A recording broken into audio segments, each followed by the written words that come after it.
एक खास शख्सियत के साथ मुलाकात। देखिए जयदेव पटेल के साथ नंबर 1 इंडिया न्यूज पर रोजाना रात 9 बजे। नमस्कार व्यूअर्स, मैं जयदेव पटेल और आप देख रहे हैं नंबर 1 इंडिया न्यूज। आपका एक बार फिर स्वागत है एक खास शख्सियत के साथ मुलाकात प्रोग्राम में।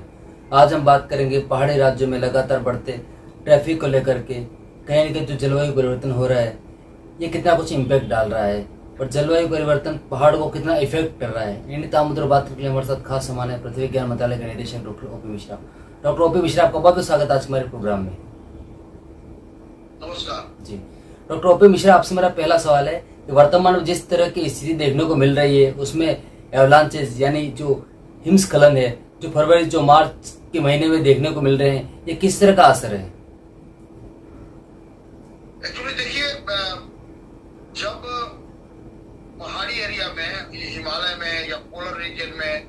जब भी जो है बर्फ का जमाव होता है तो जमाव बर्फ का जो है वो ग्रेविटी के अगेंस्ट होता है और बहुत दिन तक जब बर्फ जम जाता है वहां पर काफी कठोर अवस्था में आता है तो उसका लोड बढ़ता जाता है। जिस सतह पर उसका जमाव हो रहा है उस पर काफी लोड बढ़ता है और उस लोड पर पृथ्वी का ग्रेविटेशनल गुरुत्वाकर्षण भी काम करता है और जब रॉक में धीरे धीरे क्षय होता है और स्लोप बढ़ता है तो उस लोड को सहन नहीं कर पाता, तो इसलिए बर्फ जो है वहां से खिसकना शुरू करता है। और ये है कि प्रॉब्लम जो होता है ये आप देखिए कि बर्फ जब ज्यादा एक्यूमुलेशन ज्यादा उसकी वेट बढ़ जाएगा, जैसा उसका लोड बढ़ जाएगा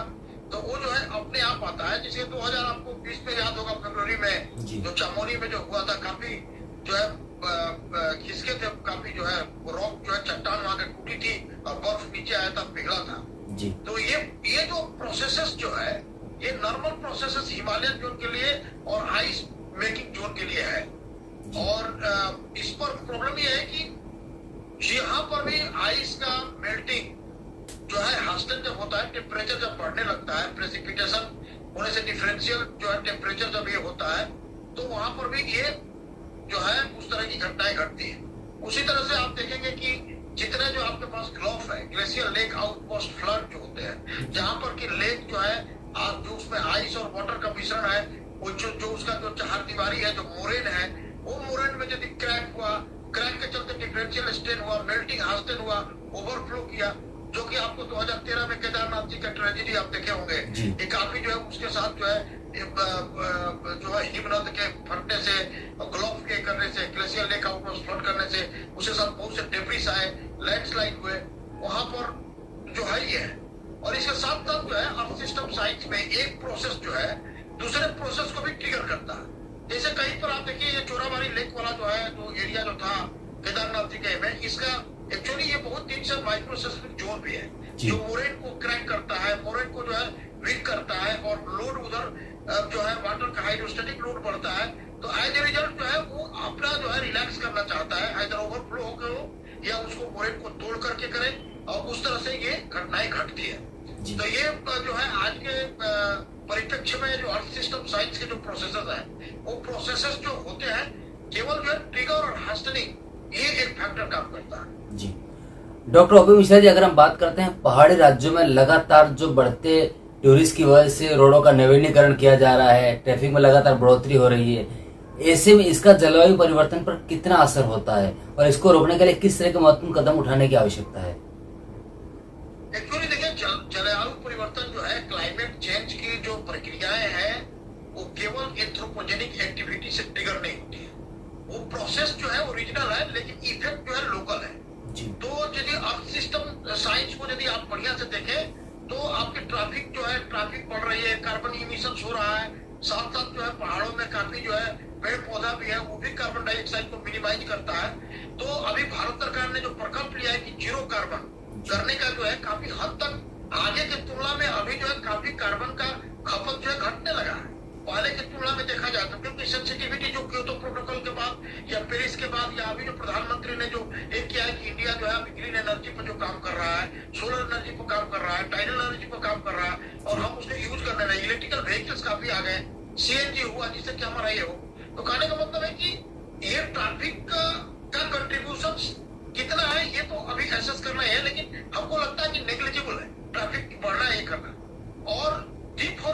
फॉरेस्ट जो है वो काफी हद तक रोल प्ले करता है कि फॉरेस्टेशन पे काफी पेड़ पौधे लगाए, जैसे कि प्रधानमंत्री ने कहा कि एक पेड़ माता के नाम, और सारे लोग जो है आज फिर से हम लोग पेड़ लगाना शुरू किए हैं। ये इन्वायरमेंटल प्रोटेक्शन का एक सबसे बड़ा जो है मुहिम है। और ये जनसंख्या बढ़ने पर लोगों के जो है बसने के लिए आवास चाहिए, उसके लिए बहुत से जंगल कटे या बहुत से जो है पेड़ पौधे काटे गए, उसको भी कंपनसेशन जो है हर तबके के लोग, हर सेक्टर के लोग आज करने के लिए तत्पर है, क्योंकि पृथ्वी की संरक्षण जो है एक जो है पेड़ पौधा एक काफी जो है अहम भूमिका निभाता है। तो इसलिए ये एंथ्रोपोजेनिक एक्टिविटी को कंपनसेट करने के लिए भी जो हम लोगों ने परियोजनाएं चला रहे हैं, भारत सरकार ने, स्टेट गवर्नमेंट ने, और जितने डिजास्टर मैनेजमेंट की अथॉरिटी जो है जो काफी अपना जो है कॉन्शियस है, इसके ऊपर काफी जागृत है और इस पर काम कर रहा है, तो ये है। लेकिन पहाड़ के क्षेत्र में जो आप देखिएगा कि पहाड़ जो है वो सब तरह के जो घटनाएं हैं उससे घटित होती है, जैसे कि बहुत से वर्षा होना, वर्षा से कटाव होना, उसको जियोलॉजिकली वेदरिंग होना, केमिकल वेदरिंग होना, इसके बाद से क्योंकि एक्सपोज्ड है ये सब, उसकी जो है अब उसकी प्रोटेक्शन करना है, जैसे कि कटाव ना हो,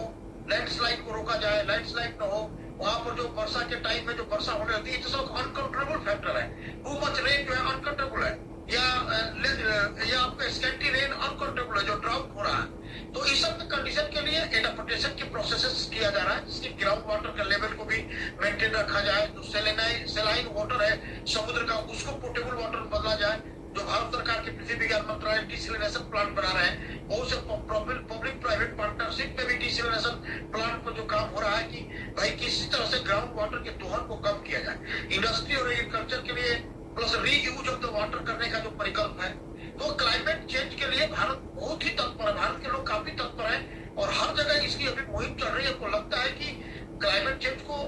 बहुत हद तक उसके इम्पैक्ट को रिड्यूस किया जा सकता है, लेकिन जो प्रोसेस है होता है। दूसरी बात यह है कि मान लीजिए कार्बन को हम कंट्रोल किए, लेकिन जितने भी जियोलॉजिकल एज में देखेंगे कार्बन, ये आपको जलवायु परिवर्तन हुआ है, क्लाइमेट चेंज हुआ है। आपको याद होगा कि डायनासोर जो है इतना बड़ा जानवर जो क्रेटेशियस में आज से 65 मिलियन ईयर्स अगो वो विलुप्त हो गया, वो climate change, deciduous climate change के चलते हुआ। तो पृथ्वी की अपनी भी एक एक्सिस के धुरी पर जो पृथ्वी घूमती है, और जब उसमें किसी कारणवश यदि विसंगतियां हो जाती है उसके टर्मिनल मोशन में, सर्कुलर मोशन में, तो क्लाइमेट चेंज भी होता है। इसीलिए जैसे कि बड़े बड़े अर्थक्वेक जब आते हैं, आप देखे होंगे उस अर्थक्वेक में इतनी एनर्जी होती है कि एक्सिस ऑफ रोटेशन अर्थ का भी टिल्ट हो जाता है, उस टिल्टिंग से एब्नॉर्मल सर्कुलर मोशन होने लगते हैं। वो भी too much water, too much scanty weather, extreme weather, जहाँ पर हीट वेव नहीं चलता था वहाँ हीट वेव चल रहा है, जहाँ वर्षा नहीं हो वहाँ पर जो है आप देखेंगे कि बर्फ पड़ रहा है, जहाँ पर पूरी जो है सूखा था वहाँ पर बाढ़ आ रहा है। इस तरह की जो है ये क्लाइमेटिक मैनिफेस्टेशंस है। Not only that, climatic manifestations को और भी देखा जा रहा है कि पोलर रीजन में यदि आइस का मेल्टिंग हो रहा है, वहाँ पर छोटा छोटा अर्थ की मात्राएं भी बढ़ रही है, क्योंकि लोड घट रहा है आइस का जमीन के ऊपर। तो ये एवलांच या क्लाइमेट चेंज के चलते आपका जो ग्लोबल वार्मिंग के चलते जो इस तरह से ग्लोफ का जो प्रकोप है, या बाढ़ का जो आपका जो इरेटिक जो बिहेवियर्स है, ये सारे चीज को जो है अपने साइंटिफिक तरीका से समझकर और कंट्रोल करने की प्रक्रिया चल। जी डॉक्टर ओपी मिश्रा जी, आपसे मेरा एक आखिरी सवाल है कि फॉरेस्ट फायर देश के लिए कितनी बड़ी चुनौती है, क्योंकि अक्सर हम उसके लिए बात भी करते हैं, कदम भी उठाते हैं ऐतिहासिक तौर पर, लेकिन प्रॉपर सॉल्यूशन नहीं मिल पाता है। ऐसे में इसको कम करने के लिए पृथ्वी विज्ञान मंत्रालय किस तरह कदम उठा रहा है? देखिए, ये फायर तो हमारा पृथ्वी विज्ञान मंत्रालय के अंतर्गत नहीं आता है, ये आपका इन्वायरमेंटल फॉरेस्ट के अंतर्गत आता है। लेकिन फॉरेस्ट फायर ये पूरा इंडिया का नहीं, पूरा ग्लोब का प्रॉब्लम है। आपने देखा होगा लॉस एंजल्स में कितने अच्छी अच्छी बड़े बिल्डिंगें और बर्बाद हो गई, कितने संपत्तियों का नाश हुआ, कितने लोगों का ये हुआ। फॉरेस्ट फायर, फॉरेस्ट का जो एक अपना जो पेड़ पौधे उसका अपना गेस्टेशन पीरियड होता है, जो कि इतने बात के बाद वो खुद सूखने लगते हैं। और वहां पर यदि कोई भी चिंगारी कहीं से आती है या कोई आपका जो है किसी रूप में हो, या यदि टेम्परेचर भी बहुत काफी बढ़ जाता है, तो ऑटोमेटिकली जैसे सोलर का लेंस से लेकर आप कहीं पर आग लगा सकते हैं, उससे तो सोलर के जो हीट जो है यदि सूखे पौधे में पड़ते हैं तो ऑटोमेटिक ये ट्रिगर होता है। तो इसके लिए यही है कि जो भी जहां तक जो प्रक्रियाएं देखी जा रही है कि जो फॉरेस्ट है, डेंस फॉरेस्ट है, जिसका गेस्टेशन पीरियड प्लांट का खत्म हो गया, जो सूखे हो गए, उसको हटा के नए प्लांट लगाना, वहां पर जो है पानी की व्यवस्था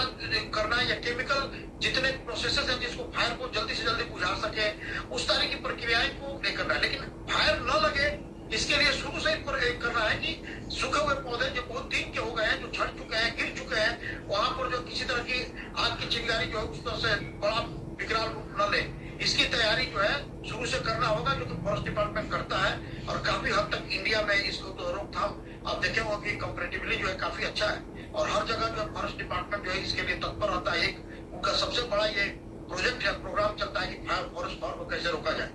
और पृथ्वी विज्ञान मंत्रालय का जहां तक ये है वो डायरेक्ट तो ये नहीं है, लेकिन जहां पर हमारा जो है जो जोन है, जहां पर लैंडस्केप का जोन है, जहां पर रिवराइन है, जहां पर आपका ड्रेनेज सिस्टम है, ऐसे उसका हम लोग जो है यदि लगता है तो फीडबैक देते हैं, लेकिन डायरेक्ट हमारा उससे फॉरेस्ट फायर का कनेक्शन भी है। जी, डॉक्टर ओपी मिश्रा जी, आपने हमारे लिए समय निकाला और महत्वपूर्ण जानकारी हमारे साथ साझा करी, उसके लिए आपका बहुत बहुत धन्यवाद।